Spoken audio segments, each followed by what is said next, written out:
Morning, everyone. Thanks for joining us. I'm Josh McKelvin. She's flirted with the idea for a while, but now State Rep Pam Tucker is looking to challenge the incumbent Frank Ginta from the 1st CD to try to win the seat in Congress. And she's making the announcement about running right here on Close Up. Actually, I'm kind of stealing your thunder, but yes. Congratulations. You've made a decision. Thanks for having me on the show. Yes, I have.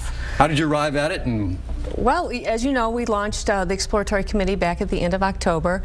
I've been out talking to people, supporters and the like, and was there a place for me in the primary, because there was going to be a primary. We saw that with Dan Innes also running.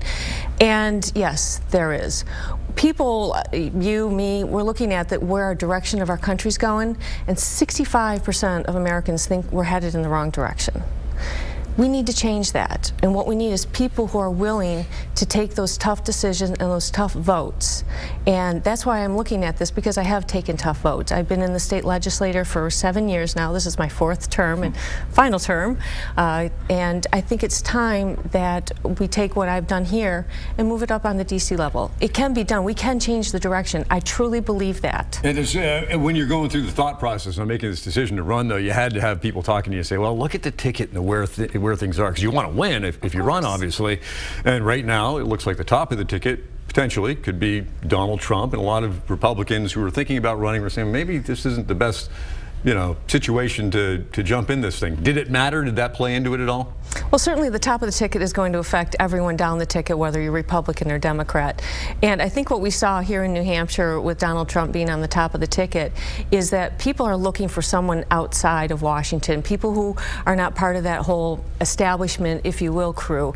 And in terms of that, I fit the bill. And in addition to that, not only am I outside that whole establishment, my last name isn't Bush, it's Tucker, that I also have a proven record of voting Republican and doing what I say I'm going to do. And I think that's really important to people. A lot of times people go down to Washington and everyone says, don't drink the water. And what happens is they do change. And we see that. They say they're going to do all this change and they're really going to try. But when it comes to actually voting, they change and they start to go with the flow. And I've got to do what's right. I've got to do what's right for my kids and for the future. I mean, look at my kids. When I got out of college, I didn't have that much debt. I had a job out of school. I didn't have to live in my parents' basement. My kids are my oldest is 18. She's looking at that. It's like she's going to go away to college, but her job opportunities and the kids who are in the 20s right now, sure. It's very different. We need to change that and get back to where there is opportunities for them. And that means getting government out of the way and getting rid of this debt that's over their head. This $18.6 trillion in debt is just going to kill them. Sure, and a lot of people are pointing to that number that keeps getting bigger. The biggest knock on Congress right now, is the fact that they can't get anything done. It's the least effective Congress in the history of Washington, if not the second. At any rate, you know what the knock is. You come from a background up at the State House in Concord, where you're the Deputy House Speaker of Bill O'Brien, who he certainly had a loyal following up there, but he was also criticized a lot for not being very compromising when it came to certain things. And that might be a knock against you, saying, you know what, she's a disciple of Bill O'Brien, and while she says that she's willing to work to get things done, her background might show that she comes from a guy that isn't very complicated. Well, first off, as you can see, I'm not Bill O'Brien. We have different shoe sizes. Indeed. That being said, he's principled, and I am principled. But in terms of working with others, you have to work with each other. And that's why I am different from any other candidate that's going to run, is I have been up at the State House. And if you look at the number of bills we do pass up there, the vast majority of them, you look at the consent calendar. They're on the consent calendar. We agree that this is a good bill or this is a bad bill. Yes, there are going to be differences between Republicans and between Democrats, and we have philosophical differences on that. And moderate Republicans and conservative Republicans. It is, right, and you see that Republicans are across the spectrum, but we do know, and even up in Concord, with 400 of us, you have to work together to get things done and to make things pass. And I can take that experience down to DC and work with those who want to make this change happen while sticking to your principles. You don't have to compromise your principles. What you need to do is I truly believe that we all want what's best for this country.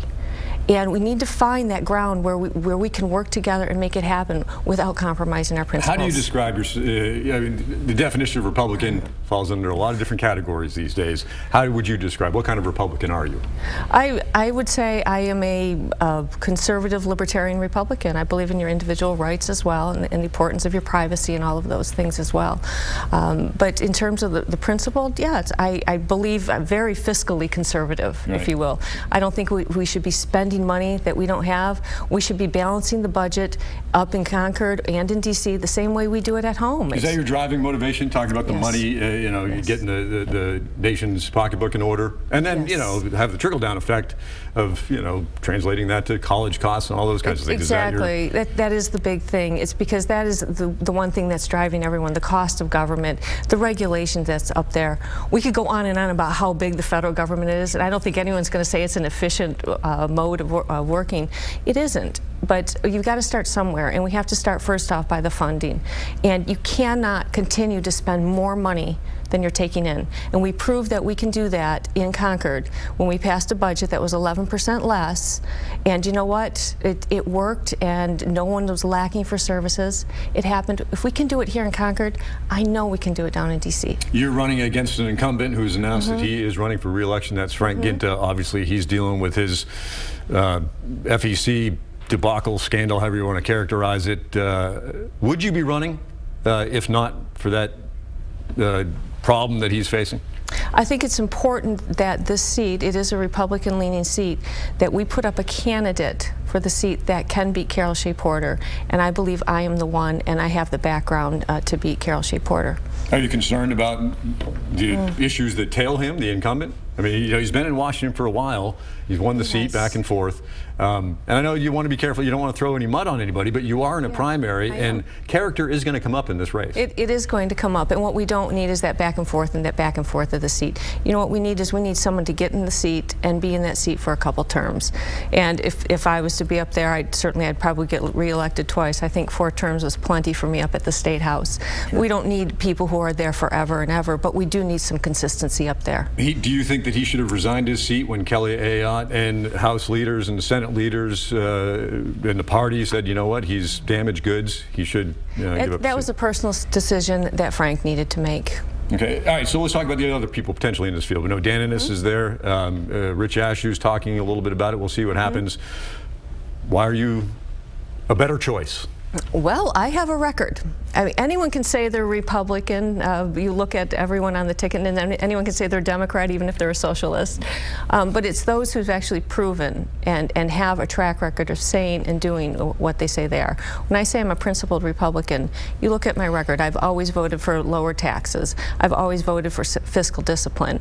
That's what makes me different, and that's when if I get to D.C., which I think I will, that's going to make the difference, because I say I'll vote that way, and I have a record to prove that I have voted that way, and I will continue. I'm not going to change my spots. I want to get your take on one thing, and we're just about out of time, but I think it's important because this is what people are talking about in Washington, and it's kind of also a snapshot, a microcosm of everything that a lot of people believe is wrong with Washington, and that is a situation involving the replacement of Antonin Scalia and the passing. Republican leadership down there, Senator McConnell, and this is will be decided by the Senate. Yes. I understand Congress won't be, but it's important to know where you stand. Do you think it's a good idea to wait on this, or should we go through the process, as Democrats say that?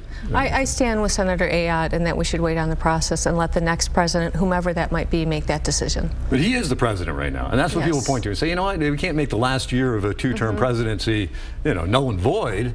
There have been Supreme Court positions that have been vacant for quite some time, if you look back in history. So you'd rather just let it go. All right, that's fine. All right, quickly.